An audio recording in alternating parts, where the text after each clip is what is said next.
रतनपुरा केंद्रीय सहकारी बैंक में करोड़ों रुपए के घोटाले के विरोध स्वरूप धरना तीसरे दिन जारी रहा।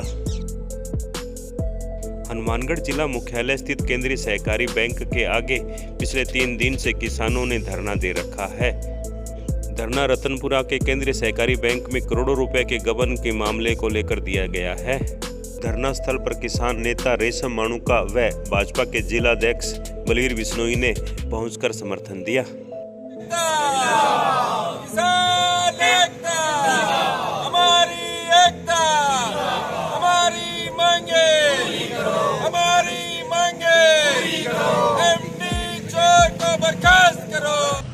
मामला ये है कि हम सभी जानते हैं, अखबारों के माध्यम से, आप लोगों के माध्यम से पूरे हनुमानगढ़ में पता चल चुका है कि रतनपुरा में कैसे जो सहकारी समिति है उसमें घोटाला किया गया। ये सहकारी समितियां जो किसानों के लिए बनी हुई हैं, आज किसानों के साथ बहुत बड़ा धोखा जो पिछले 3 दिनों से हम देख रहे हैं। हमारे किसान साथी बैठे हैं, अभी नाथवाना से किसान साथी एक नया घोटाला लेके आए हैं। ऐसे ही अलग अलग गाँवों से नए नए घोटाले खुल रहे हैं। उसके विरोध में आज हम यहाँ भारतीय किसान यूनियन के साथी हमारे किसान साथियों को समर्थन देने आए हैं और हमारी सरकार से गुजारिश है कि जिन अधिकारियों का इस घोटाले में हाथ है वो इसमें मिले हुए उनको तुरंत सस्पेंड किया जाना चाहिए। यहाँ जो एमडी कुक्कड़ बैठा है उसको सबसे पहले सस्पेंड किया जाए ताकि जो जांच है वो प्रभावित न हो, क्योंकि उसका सरेआम खुले में उसका हाथ है इस घोटाले के अंदर। अभी जो नाथवाना के साथी बैठे हैं इनकी हम बात सुन रहे थे, इनको यहाँ बुलाया गया, इस ऑफिस के अंदर बुलाया गया और उनके नीचे जो एमडी के नीचे जो कर्मचारी बैठते हैं वो इनको कह रहे थे कि आपका जो पैसा है वो हम दे देते हैं, आप सल्ट लो। लेकिन इन्होंने भी ये बोला कि कानूनी तरीके से सल्टा जाए, क्योंकि बहुत सारे अभी और भी गाँवों में सहकारी समितियाँ उनके घोटाले भी निकलेंगे। ये करोड़ों रुपए के घोटाले है, ये किसान का पैसा है, एक एक रुपया किसान को वापस मिलना चाहिए और जो इसके अंदर अधिकारी हैं उन सभी को सस्पेंड किया जाना चाहिए। अच्छे जो ऑडिटर हैं उनसे ऑडिट की जानी चाहिए और कई सालों से पीछे से लेकर ऑडिट की जानी चाहिए, तो बहुत सारे घोटाले और भी उजागर होंगे। रतनपुरा सहकारी समिति में घोटाला ही उजागर नहीं हुआ।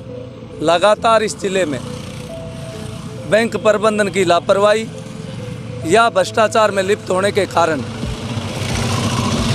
करीबन 10 सोसाइटियों में, प्रत्येक सोसाइटी में 7 से 8 करोड़ रुपए का नुकसान, चाहे जाम्बर सोसाइटी हो, चाहे हराइयाँ वाली सोसाइटी हो, चाहे गुरुसर सोसाइटी, अनेक सोसाइटियों में ये गबन के प्रकरण बैंक के कर्मचारियों द्वारा किया गया। इससे ये स्पष्ट साबित होता है कि इस लापरवाही या इस भ्रष्टाचार में बैंक प्रबंधन भी शामिल है। दूसरा कि कोई भी जो वित्तीय संस्था होती है उसकी ऑडिट होती है, तो इस ऑडिट में जो इन्होंने ये ऑडिट अपने ही लोगों से एक झूठी मूठी ऑडिट करके अपना ठप्पा लगा लेते हैं कि सही काम चल रहा है, जबकि अगर कोई नियमानुसार ऑडिट हो तो 250 जो इस ज़िले में सहकारी समिति है उनमें से 200 में गड़बड़ जाला, 200 में गबन के प्रकरण, क्योंकि किसान सीधा साधा अनपढ़ किसान है और जो व्यवस्थापक है उनके कहने से ही बाउचर पर हो चाहे अन्य कोई कागजात पर हो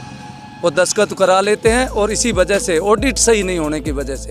हालांकि कल इनके जो संभाग स्तर के बीकानेर रजिस्ट्रार बैठते हैं उनसे कल यहीं धरने पर बात हुई थी, तो उन्होंने एक द्वारा ऑर्डर निकाला है कि सभी सोसाइटियों के ऑडिट कराई जाएगी। ऑडिट जब सही रूप से आएगी तब सारी सोसाइटियों का पता चलेगा भाई कहाँ कहाँ इन्होंने कितनी गड़बड़ की है। तो हम सब लोग बैठे हैं बिना कोई राजनीतिक दल, कोई, सब किसान हित में आज हम पूरे जोर से मांग करते हैं कि जितने भी सोसाइटियों में किसानों का जो पैसा इन्होंने खाया है उस पैसे पाई का पैसा वापस मिले, पाई पैसा वापस मिले और इन भ्रष्ट अधिकारियों के खिलाफ सख्त कार्रवाई हो। और जांच तब तक सही नहीं होगी, जांच प्रभावित होती रहेगी जब तक जिन पर किसान बंधु आरोप लगा रहे वो ही अधिकारी यहाँ बैठे हैं। रतनपुरा में इन्होंने कागज़ खुद ही बनाए हैं, खुद ही निकाल रहे हैं। तो ऐसी स्थिति में मुझे उम्मीद, कम से कम मुझे तो ये उम्मीद नहीं कि किसान को न्याय मिल पाएगा।